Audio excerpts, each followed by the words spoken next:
Cela peut paraître égoïste, mais je crois qu'il est normal de l'être dans la vingtaine. Et si j'ai juste envie de tout faire, Salut tout le monde, bienvenue dans ma série de réactions.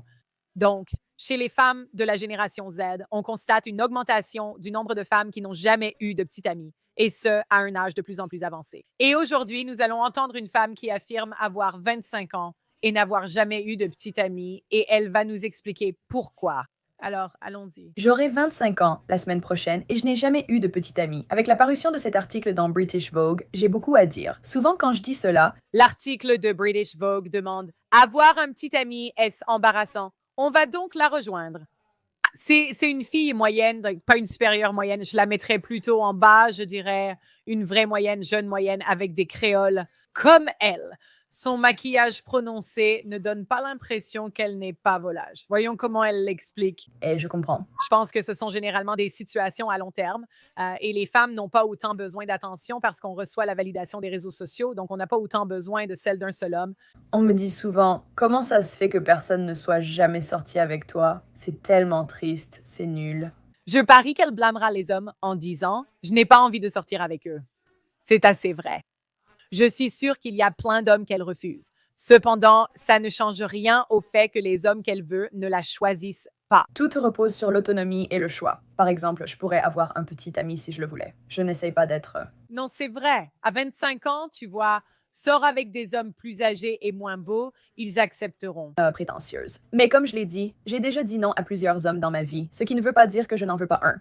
Mais dans ma liste de priorités, parmi les choses qui comptent le plus pour moi, Les femmes de la génération Z classent les hommes en 7e place d'importance. avoir un petit ami n'a jamais été ma priorité, même si certains trouvent cela peu traditionnel. Beaucoup de gens de mon entourage me méprisent moi pour cela, se demandant quand je trouverai un petit ami.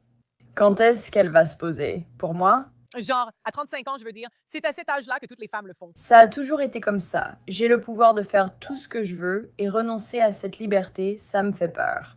Oui, et c'est ce que j'essaie d'expliquer. Ce n'est pas forcément que les femmes sont de mauvaises personnes. C'est juste qu'on aime avoir la liberté de faire ce qu'on veut.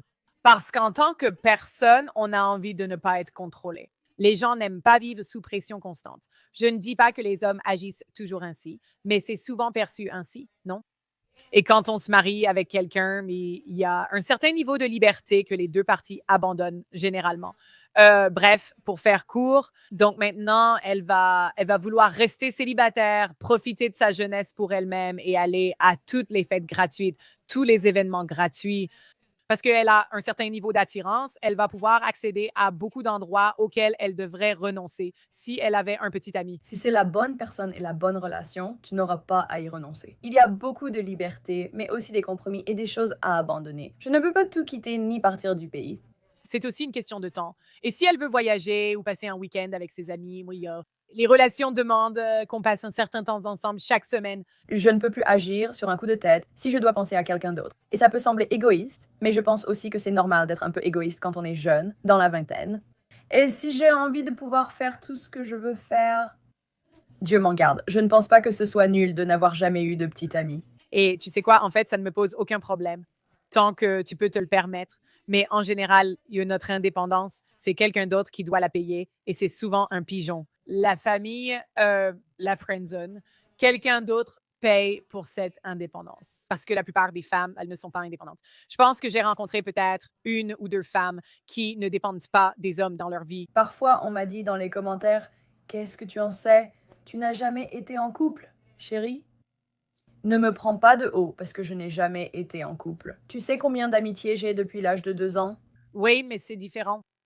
Je lui demanderai sûrement quelle est ta situation la plus longue. Tu sais combien de garçons j'ai essayé de fréquenter? Tu sais combien de fois je me suis brûlée?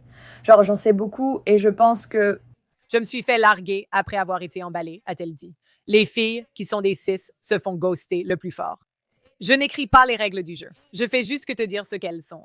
D'accord. c'est la partie qui m'agace le plus. C'est que les gens me méprisent parce que je n'ai jamais vécu une vraie relation de couple.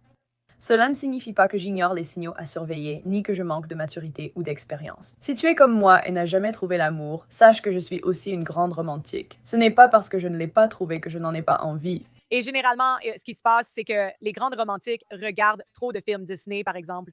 Elles croient que l'amour ressemble à ces relations-là. Beaucoup de conservatrices traditionnelles, en quelque sorte, elles le présentent comme quelque chose qui va tout changer, mais en réalité, ce n'est pas le cas. Tu restes la même. Donc, si tu es malheureuse seule, tu le seras aussi en couple.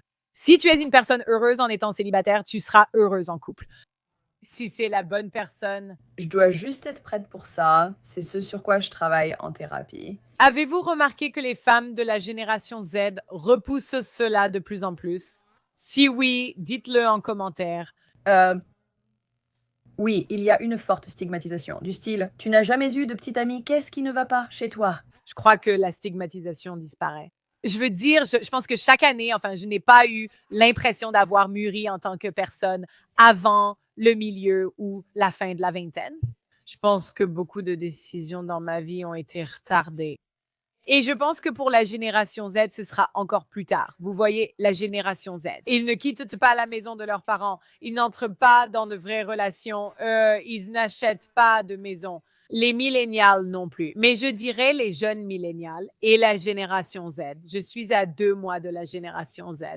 Je suis à peine une milléniale et je pense que notre génération n'est devenue adulte que tardivement. Je pense que les millénials l'ont fait vers le milieu de la trentaine, début à milieu de la trentaine, la génération Z. Je pense que ce sera vers le milieu de la trentaine. Je pense que chaque génération repoussera toujours le mariage, l'achat d'une maison et les grandes étapes. Je ne vois aucun signe d'un changement de cette tendance. Pourquoi est-ce qu'il faudrait qu'il y ait quelque chose qui ne va pas chez moi? Il n'y a pas forcément quelque chose qui cloche chez moi. Je ne sais pas. Eh bien, si les bons produits se vendent, c'est que tes critères sont trop élevés ou qu'il y a un problème. Tu es folle. Et tu peux avoir un mec mignon. Genre, je dirais qu'elle est assez mignonne pour avoir un bon gars. Ils se demanderont ce qui ne va pas en eux. Et tu sais, il y a quelque chose qui ne va pas chez nous tous, mais tu sais, c'est comme ça. Bref, les amis, donnez-moi votre avis en commentaire. Avez-vous remarqué que les femmes de la génération Z, comme les millennials, repoussent les relations et l'entrée dans l'âge adulte? N'oubliez pas d'aimer la vidéo et abonnez-vous à la chaîne, s'il vous plaît. Je vous aime et je vous dis à la prochaine.